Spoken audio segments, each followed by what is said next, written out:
know some things, know some things, know some things, know some things. His third in a series of 4 classes. Les is one of the most inspiring motivational teachers in America today. When I heard him 3 years ago, it actually brought tears to my eyes, and I rushed one of my sons over afterwards to introduce him to Les. And my feeling was, every young person in America needs to hear this man. Because if you could start them out young, learning the kinds of ideas that he can put across so beautifully and so enthusiastically and so from the heart, it would change America.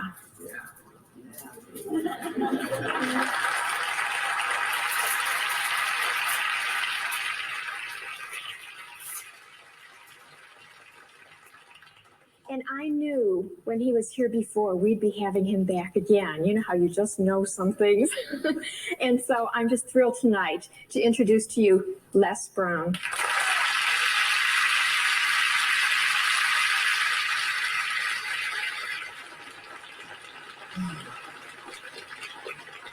Good evening. How you doing?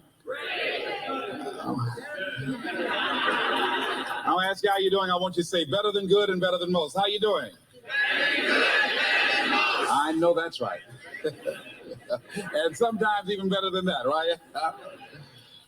I like to just let you know I really appreciate the opportunity to share some time with you again. Why don't you give Lenore a round of applause, please? Very beautiful personality.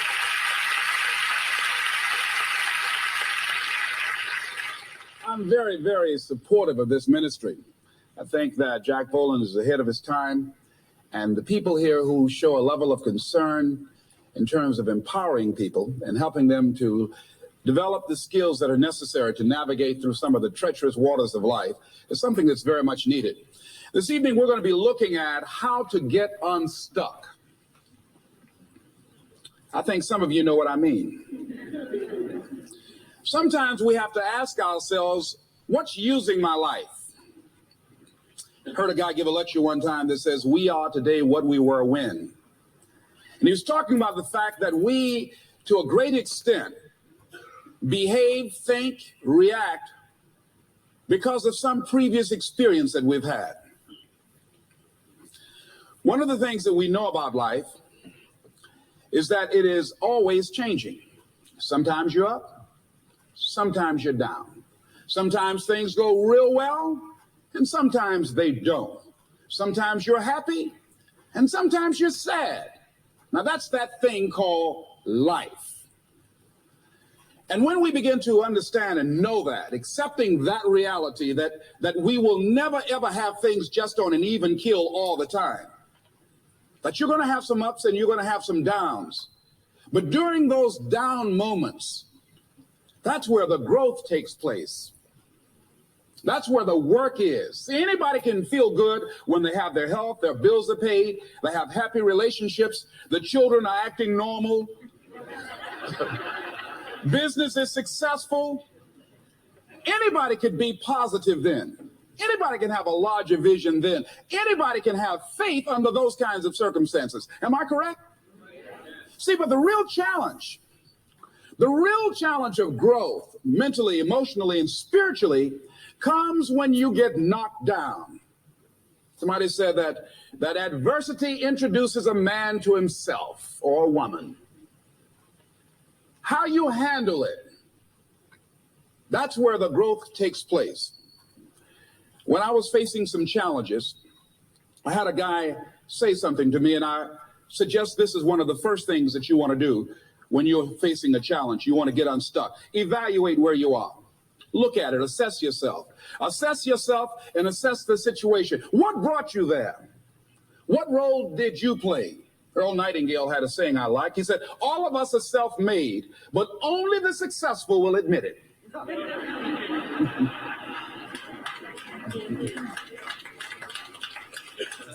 What has brought you to this point? What did you learn from it? Are you learning anything? Or are you doing it over and over and over again? Somebody said that insanity is doing the same thing in the same way, expecting a different outcome. Are you going through it or are you growing through it? Are you bigger and better because of it? Because it's not going to lead you until you grow through it. I was going through a major challenge in my life that was wearing me out, that was using me. And one of my students told me in a class that I was teaching, Lessons in Truth, she said, Les, until you handle it with grace, it will stay in your face. And it stayed there a long time. The challenges of life. How do we get stuck? A friend of mine went through a divorce. My best friend. He had a wife that did not love him as much as he loved her. It was his first real true love. He was a very religious man. Did not believe in divorce. He made a mistake. And he paid for his mistake with a lot of pain, a lot of tears. And there came to a point where he knew he should have gotten a divorce. But he was stuck. He was stuck in something called, he said, she's made me so miserable, I'm going to pay her back. He was stuck. And he stayed in there longer than he should have because it began to attack him. It began to affect him psychologically. And as a result of that, when he eventually did get a divorce, he took that same attitude to other relationships, looking for something to go wrong.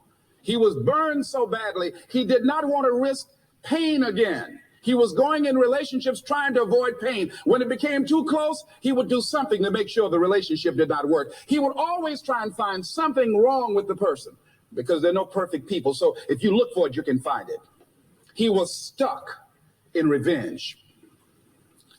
Another friend of mine, working on a job, loved the company very much, expected to retire there. And one day they called him in the office, asked him for his badge and identification, called the security man up, walked into his desk, told him he was fired and he had to leave then. He was devastated.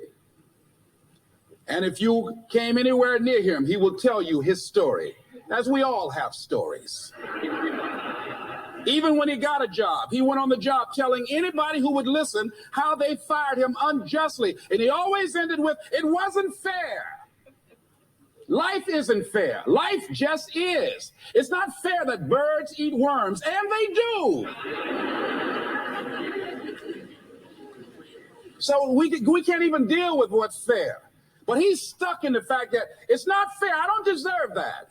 They were wrong. I used to be a state legislator in Columbus, Ohio. During the break, we used to go out on the front lawn of the Ohio legislature, at the Capitol there, and observe people as they came by. There was one particular person that all of us knew. The children, adults, everybody used to pick at him when he came by. Everybody used to pick at him when he came by. We called him Chicken Man. He had a feather in his hat. He had a toy chicken on top of his car that he would drive around the area in downtown, blinking his lights and occasionally blowing his horn. When he got out of his car, he would walk downtown with a baby carriage with two little baby dolls in there and a picture of a woman. And when you say something to him or came near him, you would hear him making the sounds of a chicken. All of us used to laugh at Chicken Man. We didn't know Chicken Man's story. Chicken Man woke up one morning around 3 a.m. and his house was on fire. He panicked and he got out of the window and left quickly, only to get outside to hear his children and his wife screaming for help. He ran back to the door to go in to save them, and the flames were too hot, too awesome. He tried to get in. He couldn't get in. He was desperate, frantic. Pretty soon the cries stopped. They perished in the fire. His brother-in-law came, found out that his sister had died and his nieces in the fire, grabbed Chicken Man and started beating him. You chicken, why did you save my sister? You're chicken, you're chicken. When the people pulled him off Chicken Man, they picked him up and said, are you all right? And Chicken Man looked at him and he started making the sounds of a chicken. He never, ever overcame that tragedy. He was stuck from that experience. None of us knew why Chicken Man went around with this picture and these little dolls. I remember when I was stuck in anger for a long time, when I made a commitment to my adopted mother that I was going to purchase her a home. I'll never forget the experience of working real hard to get the money for the down payment. Someone had told me of a beautiful home in an exclusive area of Miami. I went to see it, took my mother there, and she said, yes, I want it. It was on the water. We went to the closing. My attorney said, Les, have you had a title search? I said, what's a title search? Well, we just take a couple of days to check it out and make sure there are no liens against the property that you might have to pay if you buy this home. The guy who was there selling me the house, he said, listen, he said, the only reason that I'm selling you this house and selling it at a loss is because I admire the fact that you want to purchase this house for your mother. I have another guy who will give me substantially more money, but I like you. And I've got to get back to Philadelphia. Now, if we cannot consummate this deal now, then the deal is off. I said, there are no liens against the property? He says, no, of course not. I looked at my attorney. I said, I believe him. I'll sign. She said, Mr. Brown, I'm not questioning his honesty. She said, but business is business. I signed that contract. And we had a big celebration. Everybody in the neighborhood was talking about Leslie coming home, one of the twins that Mamie adopted, to buy her a home. Child, isn't that nice? God is going to bless him.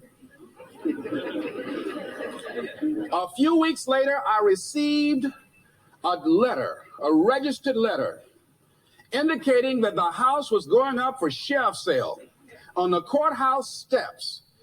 A man had filed a $12,000 lien against the property because the previous owner owed him that money. And if I did not come up with $12,000 in 30 days, he was going to sell the house to the highest bidder.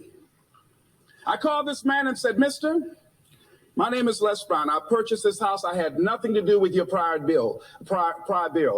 He said, that's not my problem. He said, you should have had a title search.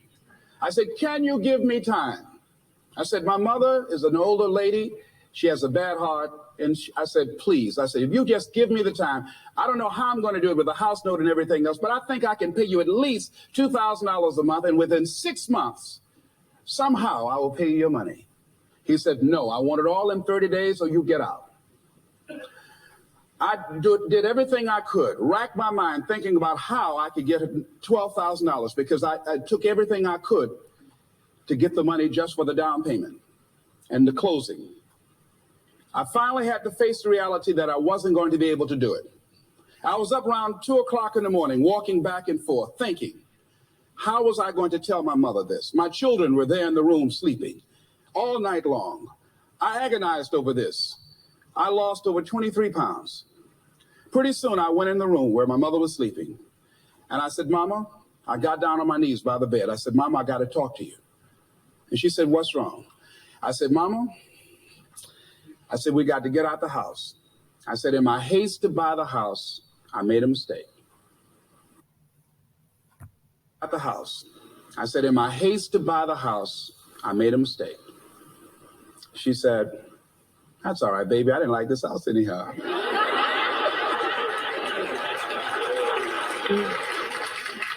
I said, Mama, you told me you loved it.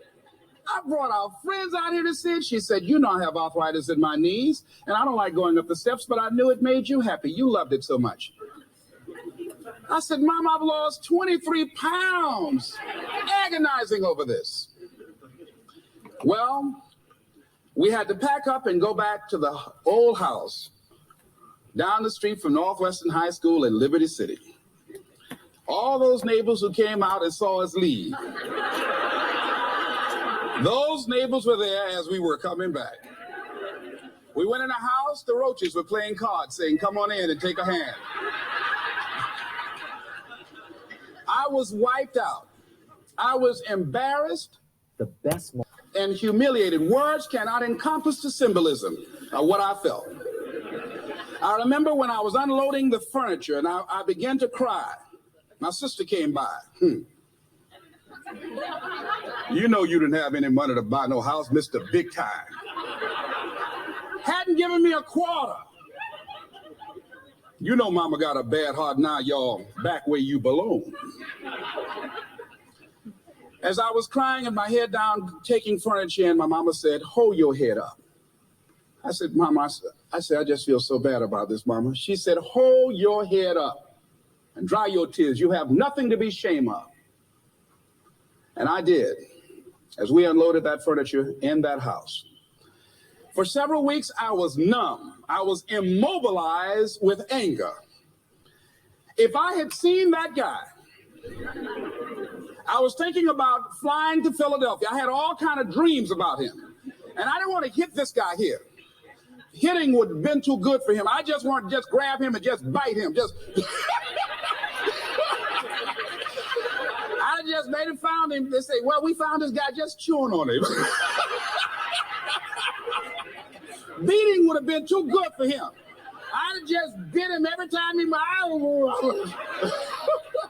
I'd have been like a Doberman pincher. You know? God would have said, I thought I made everything, but I don't know where this came from. I was reading a book on forgiveness. And they had a line in there that says, forgive and grow. I had to let that luggage go. You see, your mind is when you go into a service station to get gas, you don't go in there and just start pumping. When you push the lever up, it clears the previous bill. By the same token, if you want to begin to move, you got to clear your mind of all the unnecessary luggage and baggage that's weighing us down. I couldn't move. I couldn't think about what am I going to do to get out of this situation because I was so concerned about what happened and what he did to me and how bad it was. I was so stuck in that I couldn't even focus on what I should have done. Feeling sorry for myself and angry, and none of that was taking me anywhere. So pretty soon I learned through effort, made a conscious, deliberate, determined effort. I had to let it go. I had to forgive it. Let it go and begin to focus on developing myself. And I say to you, you're going to have people to do things to you. Things are going to happen to you. And the most important thing to do is to harness your will and let it go and move so you can grow, so you can get on with your life. It doesn't matter about what happens to you. What matters is, what are you going to do about it? What are you going to do now, Les? Huh? How long are you going to tell everybody at the bus stop and anybody who would stand and listen to you? How long are you going to repeat the same thing over and over and over and over and over again? How many times do we have to hear that? Don't go around telling people what your story is. Everybody has a story. 80% don't care and 20% glad it's you.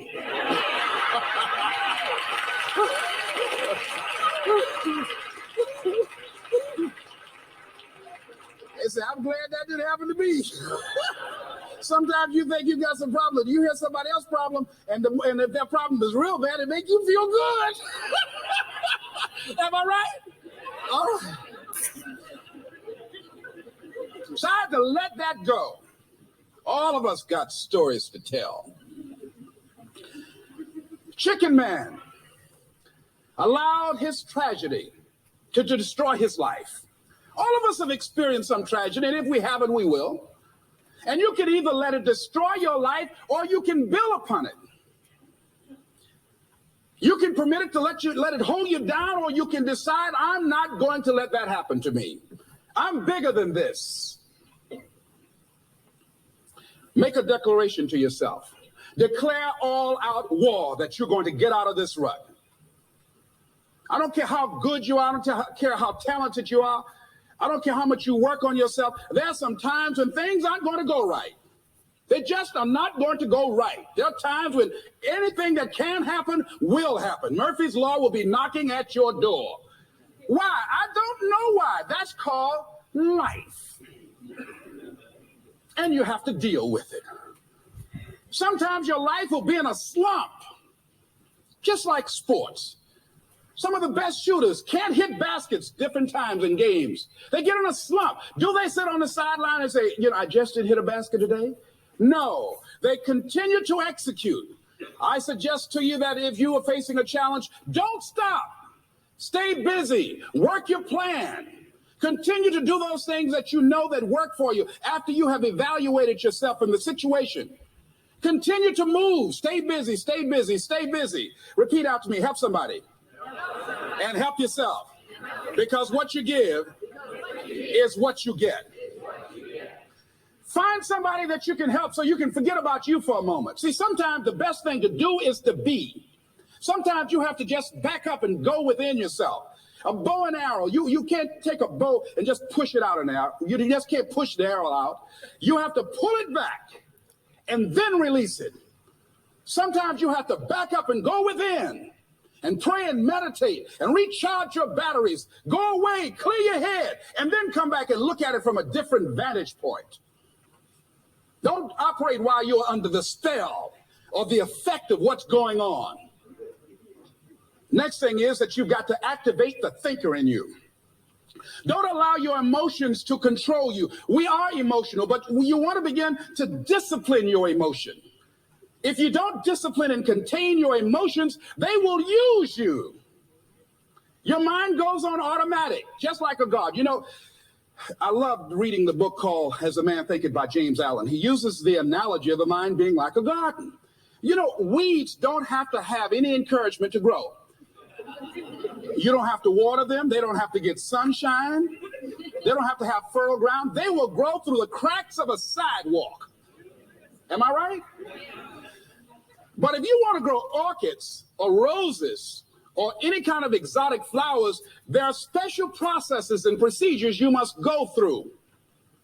Well, by the same token, you don't have to force yourself or motivate yourself to think negatively, to be depressed, to hate somebody, to want revenge, to want to get back at somebody, to beat yourself up over the head, to feel loaded with guilt. You don't have to make any effort to do that. Your mind is on automatic. It will do that by itself. But if you want to begin to move into your own personal greatness, if you want to begin to really enjoy a happy, successful, healthy life, you've got to be willing to go against the tide. You've got to be willing to harness your will and say, in spite of this, I'm in control here. I'm not going to let this get me down. I'm not going to let this destroy me. I'm coming back, and I'll be stronger and better because of it. You have got to make a declaration that this is what you stand for. You're standing up for your dreams. You're standing up for peace of mind. You're standing up for health. You want it. And you're going to go all out to have it. It's not going to be easy. When you want to change, it's not easy. If it were in fact easy, everybody would do it. But if you're serious, you'll go all out. So yes, I'm going to turn this situation around. I'm not going to sit back and moan and cry over what happened and what went wrong and who did what. I'm going to do something about this situation. The next thing that is important is that expect things to get better for you, because they are. See, life is cyclic. You're not, whatever experience you're having right now, it has not come to stay. It has come to pass. Not to stay, just to pass. It's just going through. The biggest challenge is to know what's happening. This is a part of this thing we call life. This too shall pass. And maintaining perspective, putting it in perspective. I was doing a training at a college, and it was a 2-day training during orientation. And in the training that I provide, I'm a motivational speaker, but I conduct processes in personal dynamics, where people begin to go through changes that stimulate the right and left hemisphere of the brain, enable them to see themselves differently. I conducted this particular simulation with these young kids, 17 and 18 years of age, so that they would begin to see how they make decisions or how they would survive in this particular simulation process we gave them. We had them to do it individually and then collectively. Over 30% of them wrote down as their first option, in order to survive, they would commit suicide. First thing they wrote down. Suicide among young people has increased 300%. Over 5,000 will successfully take their lives this year. Why? Why did they do that? I said, I was so shocked. I said, what do you mean? Well, at least we would not suffer. The nerve to write down all of the other things they were going to do after they committed suicide. I said, listen, Kadumbo. No, when you come up with a permanent solution for a temporary problem, that's it. Game's over. That's it. You're not going to do anything. Anybody wrote suicide at the top, you can put your pencil down. See, a lot of us, because of our limited vision of ourselves, a lot of us who begin to focus on problems and enable them to overwhelm us, we begin to think that we have no options. We begin to believe that there's no way out. Repeat after me, there's always a way. Where there's a will, there's a way. Shakespeare.